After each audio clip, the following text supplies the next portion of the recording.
यसुदे यसुदे। सबको जय मसीह की। स्वागत है आपका प्रोग्राम गवाह यीशु में। जिस तरह बाइबल में लिखा है कि तुमने मुझे नहीं चुना, मैंने तुम्हें चुना और ठहराया कि तुम फल लेकर आओ। आज इसी तरह से हम आपको एक ऐसे परमेश्वर के दास के साथ, एक ऐसे गवाह के साथ मिलाएंगे जिनको परमेश्वर ने बहुत आयत के साथ ब्लेस किया और आज वो परमेश्वर के अनुग्रह से लाखों हजारों रूहों को बचा रहे हैं। आइए हम मिलेंगे परमेश्वर के दास पास्टर निशान खोखर जी से। जय मसीह की पास्टर जी। जय मसीह की जी। पास्टर जी, स्वागत है आपका प्रोग्राम गवाह यीशु में। पास्टर जी, सबसे पहले हम चाहते हैं कि आप दर्शकों को अपना इंट्रोडक्शन दीजिए कि आप कहाँ के रहने वाले हैं और कहाँ सेवकाई कर रहे हैं। सबको जय मसीह की। मैं खुदावंद का धन्यवाद करता हूँ कि परमेश्वर ने आज का इस समय दिया। मेरा नाम पास्टर निशान खोखर है और मैं गुरदासपुर गांव अब्बल खैर का रहने वाला हूँ। और परमेश्वर ने मुझे गुरदासपुर में सेवकाई करने के लिए चुना है और पठानकोट में और मुकेरिया में परमेश्वर ने हमारी सेवकाई के द्वारा 3 ब्रांचों को ओपन करने का ये मौका दिया। हम परमेश्वर का धन्यवाद करते हैं। पास्टर जी, सबसे पहले हम ये जानना चाहते हैं कि मसीह में आने से पहले आपकी लाइफ कैसी थी। ये तो परमेश्वर का अनुग्रह है कि परमेश्वर ने मुझ जैसे पापी को चुना है और मैं परमेश्वर का धन्यवाद करता हूँ कि परमेश्वर ने मेरी लाइफ चेंजिंग की। मसीह में आने से पहले हमारी लाइफ कुछ इतनी ख़ास नहीं थी, आम लड़कों के समान थी, जैसे आम लड़के करते हैं, जैसे गुंडागर्दी, लड़ाई झगड़ा, हर वो गंदा काम मेरी लाइफ का एक हिस्सा था। व्यभिचार मेरी लाइफ का हिस्सा था। 2013 से पहले जब हम मसीह को नहीं जानते थे, बॉर्न क्रिश्चियन होने के बावजूद भी हम परमेश्वर के उस प्यार को नहीं समझते थे। तो इतना ख़तरनाक लाइफ था कि हर वक्त यही लगता था कि लाइफ जो है हमें कुछ नहीं देगी। तो बहुत परेशान रहते थे। हालात ऐसे थे कि कुछ भी कहना मुश्किल था। और तो परमेश्वर का धन्यवाद है कि परमेश्वर ने 2014 में अनुग्रह किया हमारे ऊपर और परमेश्वर ने हमें इतनी सामर्थ्य के साथ परमेश्वर ने हमें संभाल के रखा। और जैसी हमारी लाइफ थी, आज कोई भी नहीं चाहेगा कि मेरी जैसी लाइफ हो उसकी, जैसी मसीह के आने से पहले थी। लड़ाई झगड़ा करना, मार पिटाई करना, नशे करने, हर वो गंदा लाइफ जो आज का यूथ कर रहा है, उससे ज़्यादा मैं नहीं मानता कि मुझसे ज़्यादा कोई गंदा इंसान कोई हो सकता है। क्योंकि मैं अपनी लाइफ को बहुत ज़्यादा ख़राब समझता था, क्योंकि नशे करके घर आना, परिवार को परेशान करना, हर वो गंदा काम हमारी लाइफ का हिस्सा था, जिसकी वजह से मसीह को जानना तो बड़ी दूर की बात, मसीह को बहुत दूर से भी नहीं हम समझते थे। तो परमेश्वर का धन्यवाद है कि परमेश्वर ने 2014 में मुझे अनुग्रह दिया और परमेश्वर ने 2013 में एक खुदा के दास के द्वारा मैं सरमन सुन रहा था और परमेश्वर ने मुझसे बात की और उस बात के ज़रिए परमेश्वर ने 2014 में मुझे टोटली चेंज कर दिया था। तो ये मसीह में आने से पहले बहुत ही बैड लाइफ थी, कुछ अच्छा नहीं था, कुछ भी ऐसा नहीं था कि जो सही हो। लेकिन परमेश्वर का धन्यवाद है कि परमेश्वर ने आज हमें परमेश्वर ने अपने कामों के लिए एक गंदी लाइफ से निकालकर एक चंगी लाइफ देने का जो जुम्मा उठाया है परमेश्वर ने, जो मेरे ऊपर दाव खेला है परमेश्वर ने, उसके लिए मैं परमेश्वर का धन्यवाद करता हूँ। पास्टर जी, जब आप मसीह में नहीं थे और आप नशे में थे, लड़ाई झगड़े में थे, तो उस टाइम पे आपकी वो लाइफ थी, उस लाइफ के कारण फैमिली पर क्या प्रभाव पड़ता था? फैमिली पर वही बस किसी से पापा से नहीं बनना, फैमिली से मम्मा से नहीं बनना, बल्कि ऐसे टाइम नहीं कोई घर आने का, तो घर वाले भी परेशान, ना घर में सुकून, ना कोई काम नहीं करना। तो फैमिली तो यही सोचती कि हर माँ बाप सोचता ही है कि शायद इससे हो बेहतर यही है कि तू ना ही पैदा होता। तो हर माँ बाप जो उसका बच्चा गलत रास्तों पे चलता, तो उसे हर माँ बाप के अंदर से यही आवाज़ निकलती है कि इससे अच्छा होता कि तू ना ही पैदा होता। तो ऐसा ही मेरे माँ बाप की मेरे बारे में ऐसा ही सोचते थे। जब पास्टर जी आपने 2013 में परमेश्वर के बारे में आपने जाना, तो उसके कितनी देर बाद आप पूरी तरह से नशों से, गलत संगति से आज़ाद थे? 2013 में जब मैंने यीशु मसीह के बारे में पूरा जानना चाहा कि परमेश्वर ने सचमुच जगत के मूर्खों को चुना है, तो सबसे बड़ा मूर्ख तो मैं था, मैं अपने आप को समझता हूँ। तो जब परमेश्वर ने मेरे ऊपर अनुग्रह किया तो मेरी लाइफ एक ऐसी थी कि जहाँ तो मरना है तो जहाँ मारना है, ये ऐसी लाइफ थी, गैंगस्टर लाइफ थी पूरा। अगर आज लोग मुझे कहते हैं कि आप जब सरमन करते हो तो बड़ा ब्रेवली करते हो, बड़ा आपका ब्रेव नज़र आता है आप में। तो जो ब्रेवनेस जो शुरू से था, जब परमेश्वर में नहीं था तब भी ये दलेरी थी, लेकिन आज परमेश्वर में आने से बाद बहुत ज़्यादा दलेरी हो गई है। तो परमेश्वर जब 2013 को परमेश्वर का वचन मैंने सुना तो मुझे ऐसा लगा कि परमेश्वर ने अकेला मुझसे बात की है। बहुत से जूथ बैठा था, बहुत कलीसिया बैठी थी, लेकिन मुझे ऐसा लग रहा था कि परमेश्वर अकेला मुझसे ही बात कर रहा है। तो मेरा जीवन ऐसे बदला कि जैसे किसी ने छांटना शुरू कर दिया हो, प्यार से निकालना शुरू कर दिया हो। मेरा मन नशों से बाहर, नशों की ओर नहीं जा रहा, मेरा मन जुए की ओर नहीं जा रहा, मेरा मन बाहर घूमने के लिए नहीं जा रहा। मेरा मन ऐसा करता था कि मैं घर में रहूं, बस प्रार्थना। मुझे ऐसा लगता है कि कोई मुझे प्रोटेक्शन दे रहा है, जो मुझे कोई गाइड कर रहा है कि तू प्रार्थना कर, तू चर्च में जा, तू के पास्टर के साथ संगति कर। ऐसा मेरे साथ होता है। ऐसा लग रहा था कि कोई, मुझे मालूम नहीं है कि मेरे साथ क्या हो रहा है, लेकिन ऐसा लगता था कि कोई मेरे साथ मुझे पीछे से सपोर्ट कर रहा है, तू ये काम कर। गंदी लाइफ से परमेश्वर मुझे छुड़ाए जा रहा है। तो मैंने बहुत चेंज, अपने आप में बहुत चेंज कुछ ही दिनों में मैंने अपने आप को महसूस किया कि मैं चेंज हो रहा हूँ। मेरा किसी के साथ घूमने को मन नहीं कर रहा, गर्लफ्रेंड बॉयफ्रेंड सारा कुछ जो आम लड़के करते हैं, ये सब से मेरा मन उठने लगा। तो परमेश्वर ने मेरे मन में ऐसा कुछ डाल दिया था कि तू, जैसे कि मुझे कोई पकड़ के रखता है ना, ऐसे मुझे किसी ने बांध लिया है। तो मैं ऐसे कुछ दिनों से महसूस कर रहा हूँ। तो फिर मैंने एक खुदा के दास हैं पास्टर मेहर जी, मैंने उनसे बात की। तो उन्होंने मुझसे बात की कि परमेश्वर का प्लान है तेरे ऊपर कुछ, तो शायद परमेश्वर तुझे कुछ तुझसे बड़ा काम करवाना चाहता है। तो उन्हीं के द्वारा मैंने उनके साथ रहना शुरू कर दिया, मीटिंग्स में जाना। तो पीछे बुरे कामों से पीछे हटता गया, अच्छे कामों में बीच जाता गया, पीछे हटता गया, जाता गया, पीछे हटता गया। जैसे जैसे परमेश्वर के आत्मा ने मुझे संभालना शुरू किया, वैसे वैसे मैं गंदगी से बाहर आता रहा। तो जिस तरह पास्टर जी, आप जब परमेश्वर के बारे में आपने पूरी तरह जाना, फिर आप परमेश्वर में चलने लगे, फिर कैसे आपके दिल में ये बात आई कि मैं सेवकाई करूं, या कैसे आपको उस चीज़ ने उभारा? मेरा सेवकाई करने का कोई प्लान नहीं था। सेवकाई तो इतना बड़ा गंदा बंदा हो, इतना गैंगस्टर लाइफ हो, नशे करता हो, तो अचानक से सेवकाई बारे में नहीं सोचता। तो मेरे मन में ऐसा कुछ नहीं था, कुछ भी नहीं था। तो मैंने लाइफ को सुधारना शुरू कर दिया था। लाइफ को मैंने समझना शुरू कर दिया कि लाइफ क्या होती है, मैंने समझना शुरू कर दिया था। जीसस के लव को मैंने समझना शुरू कर दिया था थोड़े दिनों में। तो कुछ ही महीनों तक मैं साफ चलता रहा। फिर मैंने एक डिसीजन ले लिया कि चलो मैं सेवकाई की सपोर्ट करने के लिए मैं कुछ काम करूं, कुछ जॉब करूं। तो मेरा जो डिसीजन था वो सेवकाई का नहीं था। मेरा डिसीजन था पास्टर की सपोर्ट करना, पास्टर के साथ कंधे से कंधा मिला के चलना, पैसे से सपोर्ट करना, जोश से सपोर्ट करना, अपनी जो जिस चीज़ में मैं ज़्यादा परफेक्ट था, सेवा करने में, टेंट लगाने में, इसी चीज़ से सपोर्ट करना चाहता था पास्टर्स को।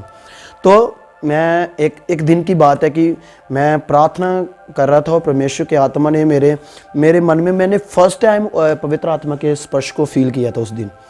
तो परमेश्वर के आत्मा ने कुछ कहना चाहता था, लेकिन मैं समझ नहीं पा रहा था कि क्या कहना चाहता है परमेश्वर का आत्मा। तो एक दिन क्या हुआ कि मैंने ना डिसीजन लिया कि मैं जॉब करूंगा, तो जो भी जॉब करूंगा वो आधी परमेश्वर के लिए होगी, तो आधी मेरे लिए होगी। क्योंकि मेरा परिवार चाहता था कि मैं सुधर चुका हूँ, तो तू कोई काम भी कर ले तो परमेश्वर के काम भी करेगा, और सेवकाई भी जो तेरे मन में आता है वो कर। तो मैं पूरी तरह से बदल चुका था, पूरी तरह मन बना लिया था कि परमेश्वर के दासों की, परमेश्वर के राज की सेवा करनी है। बस ये नहीं सोचा था कि बाइबल उठा के सेवा करनी है, ये नहीं सोचा था। ये सोचा था कि सेवा करनी है, लेकिन परमेश्वर के दास से मिलकर करनी है। तो एक दिन मैं भर्ती देखने के लिए गया, जब भर्ती देखने के लिए गया तो मेरे मन में था कि मैं अच्छा फिट हूँ, हर भर्ती में एक्सीलेंट मारता हूँ, दौड़ निकलती है, पहले नंबर पे आता हूँ, एक्सीलेंट मार के बैठ जाना है। तो सब ने सोचना कि चलो ठीक है। बहुत सी भर्ती देखी लेकिन कुछ भी हासिल नहीं हुआ। एक दिन की बात है, मैं चर्च छोड़कर भर्ती देखने गया संडे वाले दिन। तो मॉर्निंग मुझे सुबह 3:30 बजे तक हम ट्रैक पे ऊपर थे और 4 बजे हमारा जो प्रोसेस था शुरू हुआ, ट्रैक के ऊपर रनिंग शुरू हुई। तो मैं हर भर्ती में एक्सीलेंट मारता हूँ, लेकिन उस भर्ती में मैं एक्सीलेंट नहीं मार पाया। मेरे कमर से इतना दर्द निकला कि उस दर्द ने मुझे ट्रैक पे ऊपर ही लिटा दिया। तो मैं परेशान होके वापस आया, मुझे निकाल दिया गया ट्रैक में से और मैं 6 बजे के करीब 6-7 बजे के करीब अंदर से मैं निकला बाहर। तो मैं अपने मन में सवाल कर रहा था कि परमेश्वर, जब मैं गंदी लाइफ में था तब मैं एक्सीलेंट मारता था, अब मैं सुधर चुका हूँ तो एक्सीलेंट कुछ भी नहीं हुआ, ये क्या कारण है परमेश्वर। तो मन में नेक सवाल थे, बहुत थी परेशानी थी। और मैं उस दिन मैं आगे नहीं बैठा, सबसे पीछे बैठा चर्च में जाके। तो मन में सवाल चल रहे थे, क्या करूं, कैसे करूं परमेश्वर। मैंने तो सुधरने का प्लान बनाया था, लेकिन हो सकता है कि मैं सुधरूं ना, फिर वही लाइफ जाना पड़ेगा उसी लाइफ में। तो उसी दिन के बाद मेरे पास्टर ने अनाउंस किया कि 40 डेज़ की फास्टिंग है, तो ये अगर कोई जाना चाहता तो आ जाए। तो मैंने मन बना लिया कि मैंने भी जाना है, कोई बात नहीं, मैं भी जाऊँगा। तो जब मैं उनके साथ जाने के लिए तैयार है, मैं कपड़े पैक कर लिए, सारा कुछ कर लिया। तो पहले दिन मैंने प्रार्थना की फास्टिंग करके, दूसरे दिन फास्टिंग करके, तीसरे दिन फास्टिंग करके। और मैंने अपने जूथ के साथ, मुझे फास्टिंग करना पता नहीं था कैसे करते हैं, लेकिन मैंने जूथ के साथ जो जूथ मेरे साथ था वो गलत काम भी किए जा रहा तो फास्टिंग भी किए जा रहा। तो मैं परेशान था कि फास्टिंग ऐसे होते हैं। तो मैं बड़ा स्पिरिचुअली फास्टिंग में था, खाना नहीं है, पीना नहीं है, बिना खाए पिए शाम तक कुछ भी नहीं करना, सबसे लेट फास्टिंग ओपन करना, इतना स्टिक हो गया था परमेश्वर में। तो मेरे मन में सवाल था कि परमेश्वर मुझे जॉब चाहिए, जॉब के लिए मैंने फास्टिंग करनी है। तो जब मैं जॉब के लिए जिद किए जा रहा था, तो मैं सबसे पीछे बैठा था। तो पास्टर ने भविष्यवाणी की मेरा नाम लेके। तो मुझे ऐसा लगा कि पास्टर नहीं बोल रहा है, यीशु मसीह मुझसे खुद बात कर रहा है। वो बात जो मैंने बताया ना कि मुझसे बात करना चाहता है परमेश्वर का आत्मा, वो सेम आवाज़ मैंने उस फास्टिंग में देखी। और पास्टर ने बोला कि जो तू कुछ भी कर ले, जो मर्जी सोच ले, तू कुछ भी नहीं कर पाएगा। अगर तूने करना है तो सिर्फ मेरे काम ही करने हैं, तूने सिर्फ सेवा ही करनी है। तो सेवा का मेरे अंदर से इतना आंसू बह रहे हैं, उतना मैंने रोना चिल्लाना शुरू कर दिया उसी मीटिंग में। तो मेरा ना स्पिरिचुअल एनकाउंटर होना शुरू हो गया, जो कि जितनी कमियां थी, जितने मुझे मेरे पाप याद आ रहे हैं। मुझे किसी को काटा है, किसी को टप लगाए हैं, किसी को मैंने मारा है, किसी का खून बहाया, तो मुझे सारा याद आ रहा है। मुझे उसी वक्त मुझे ऐसे कोई मुझे फिल्म दिखा रहा है। तो मैंने इतना अपने आप को रोना चिल्लाना शुरू करा, मुझे कुछ नहीं पता कि मेरे साथ क्या हो रहा है। तो पास्टर ने मुझे आगे बुलाया और मेरे ऊपर ले हैंड किया, और उन्होंने मुझे साफ बोल दिया कि बेटे तू सेवकाई के लिए चुना गया है, तू परमेश्वर के कामों के लिए चुना गया है, तो तुझे कंटिन्यू परमेश्वर के स्पर्श को फील करना है। तो मैं हैरान था कि मैं कैसे, परमेश्वर ऐसे भी कर सकता है। तो मैं पूरी तरह हैरान था, पूरी तरह मैं अंदर से शूट हो चुका हूँ, अंदर मेरा टूट चुका है। मेरे अंदर ऐसे कोई जो इंसान बैठा था वो मर गया है, सिर्फ पुतला ही जीवित है, बाकी सब मर गया है। तो मैंने उसी दिन से ये सोच लिया, मैं अपने परिवार वालों को बोल दिया कि बस मुझे कुछ नहीं करना, कैसे कुछ भी नहीं करना, मैं सिर्फ परमेश्वर के लिए चुना गया तो परमेश्वर के काम करूँगा। मैंने टोटली लाइफ चेंज कर दी, जितने गर्लफ्रेंड थे सबके फ़ोन ब्लैक लिस्ट में डाल दिए, किसी से मिलना नहीं, किसी से बात नहीं करना, किसी से भी नहीं, कुछ भी नहीं करना। तो परमेश्वर के लिए मैंने इतना सब कुछ छोड़ दिया। तो मुझे ना, जब मैं चलते जा रहा हूँ तो परमेश्वर मुझे अपना वचन देते जा रहे हैं, मैंने तेरे लिए ये किया, मैंने तेरे लिए कांटे खाए, मैंने तेरे लिए कोड़े सहे, मैंने तेरे लिए ये। तो मुझे हर रोज़ परमेश्वर का आत्मा मुझे सारी रात जगाता है, सारी रात बात करता है, सारी रात मैंने वचन ही बाइबल ही पढ़े जाना, बाइबल ही पढ़ते जाना। तो एक दिन ऐसा हुआ कि परमेश्वर के आत्मा ने मुझे पूरा हम्बल कर दिया। तो मैंने निर्णय ले लिया कि मैंने अब सीखना है, कुछ भी हो जाए मैंने सीखना है। जब मैं एक जूथ के समान जाता था तो मैं वैसे मस्ती करते वर्शिप करना ये ऐसे करना सारा कुछ। जब मैंने सीखने का प्लान बनाया फिर मैंने वर्शिप के ऊपर ध्यान नहीं देना, मैंने किसी के ऊपर ध्यान नहीं, मैंने सिर्फ वचन के ऊपर ध्यान देना, वचन सीखना, वचन नोट करना, वचन सुनना, वचन नोट करना, वचन सुनना, वचन नोट करना और घर आके वचन को रिपीट करना और सारा सारा रात बाइबल पढ़ते रहना। लोग रात को सोते थे और मैं रात को उठता था, सुबह उठना, सोना नहीं, उठना, ब्रश करना और फिर अपने काम पे, ऐसे मेरी लाइफ हो चुकी थी। तो परमेश्वर ने मुझे इतना ब्लेस करना शुरू कर दिया, इतना ब्लेस करना शुरू कर दिया कि मैं खुद भी हैरान हो गया कि कैसे करना है। तो फिर मैंने डिसीजन, पूरी तरह से डिसीजन ले लिया कि मैं अब सेवकाई में पूरा उतरना है, तो कैसे भी उतरना है। तो मैंने अपने पास्टर से 2000 फिर लास्ट 2-3 महीने तक पास्टर से वफ़ादारी के साथ मैंने काम किया। 4-5 महीने मुझे याद नहीं है, 4-5 महीने तक मैंने लगातार उनसे रहा, उनके साथ काम किया। फिर 2014 में मुझे मेरे पास्टर ने थोड़ा मुझे शाबाश दी और बोला कि तू मैं चाहता हूँ कि तू थोड़ा और आगे बढ़े, मैं चाहता हूँ कि तू और थोड़ा परमेश्वर को जाने। तो जानने के लिए वो मैं सोचता था कि मेरा अच्छा एक उसके बाद एक बड़ा एक जू टर्न आया मेरी लाइफ में, मेरी मैरिज को लेके। तो इन्हीं 2014 में मेरी मैरिज हुई, अप्रैल महीने में, हाँ अप्रैल महीने में मेरी मैरिज हुई। और अप्रैल महीने के बाद, मैरिज के बाद मेरे पास्टर ने मुझे कहा कि मैं देख तेरी फैमिली है तो मैं तेरी सपोर्ट नहीं कर सकता, क्योंकि तू तेरी फैमिली भी है और तेरा परिवार भी है, तो तुझे पैसे की भी ज़रूरत है, तो मैं तुझे नहीं दे सकता। ऐसे कर कि तू एक जॉब कर ले जिसमें जिसमें तू सीखेगा भी और तू परमेश्वर के साथ भी बना रहेगा। तो मुझे एक बाइबल कॉलेज में मुझे जॉब करने का, बाइबल कॉलेज ही उन्होंने घर में ही अपने खोला था और सिखाते थे पास्टर जसबीर गिल। तो उन्होंने मुझे सिखाना शुरू किया, मैंने सीखना शुरू किया। मैंने वफ़ादारी के साथ 1.5 साल पूरी वफ़ादारी के साथ उनके साथ काम किया, पूरी वफ़ादारी के साथ।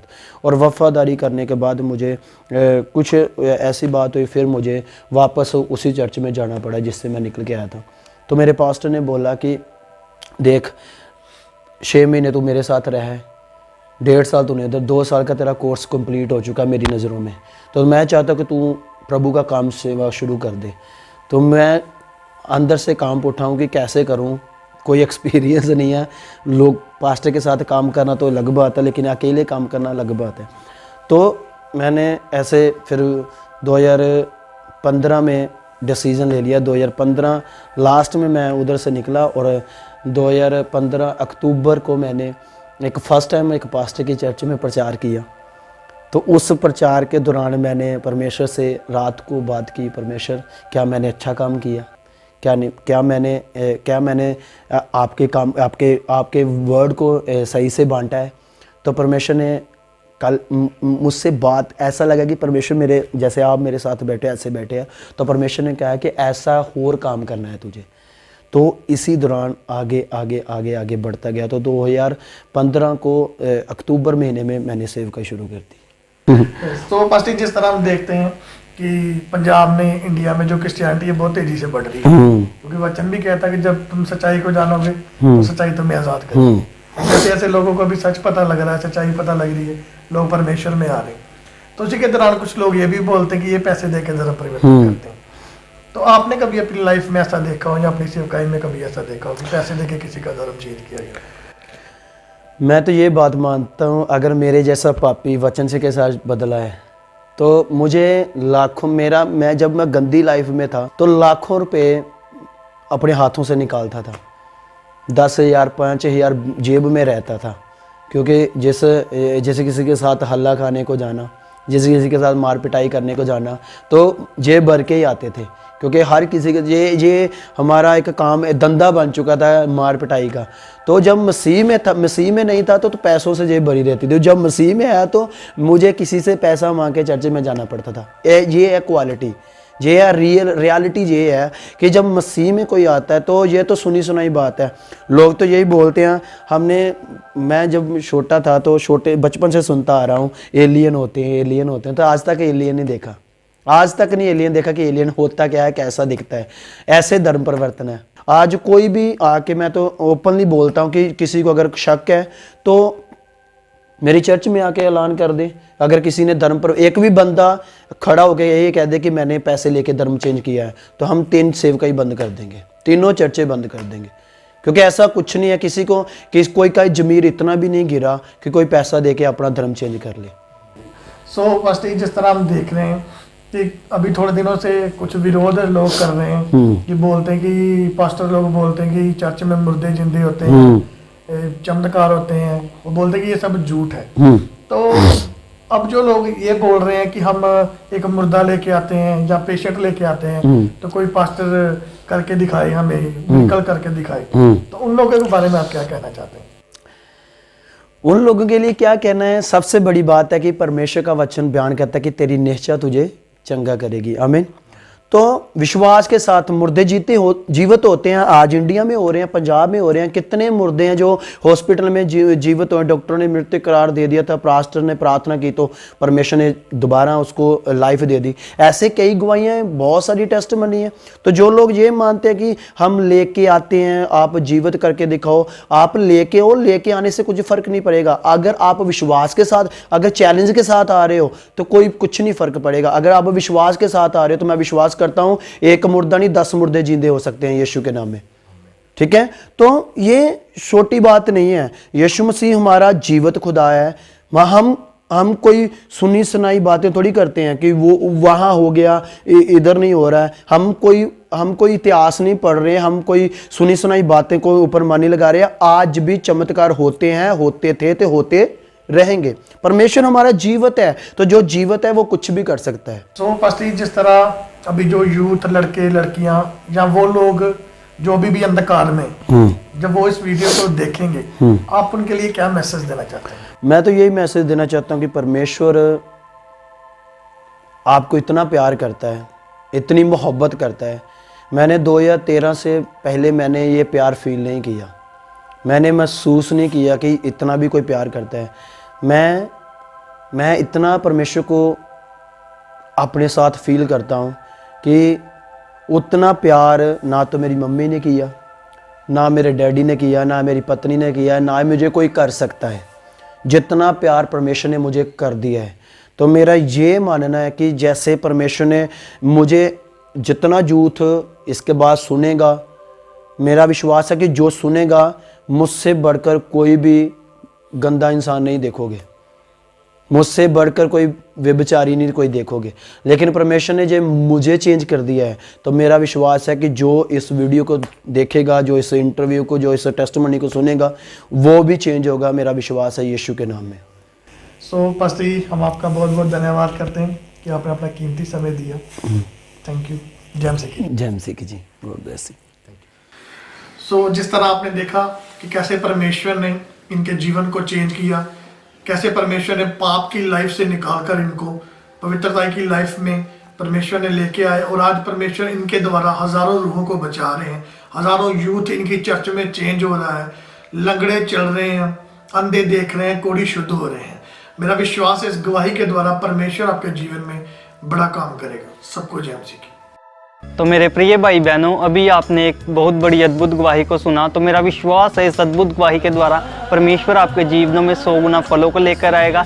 आप इस गवाही को अपने दोस्तों के साथ और फैमिली मेम्बर्स के साथ शेयर ज़रूर करें, ताकि वो भी जान सके कि परमेश्वर कैसे लोगों के जीवन में अद्भुत काम कर रहा है। तो आप हमारे चैनल गवाह यीशु को सब्सक्राइब ज़रूर कर लें, ताकि आने वाले दिनों में आप परमेश्वर के और गवाहों के साथ मिल सकें। अगर आप भी अपनी टेस्टिमनी हमारे साथ शेयर करना चाहते हैं, तो नीचे आपको एक ईमेल आईडी दिखाई दे रही होगी। आप उस ईमेल आईडी पर अपनी डिटेल्स को शेयर कर दें, हम आपसे कांटेक्ट ज़रूर करेंगे। तो मेरा विश्वास है परमेश्वर आपके जीवनों को सेम नहीं रहने देगा। God bless you all. सभी को जय मसीह की।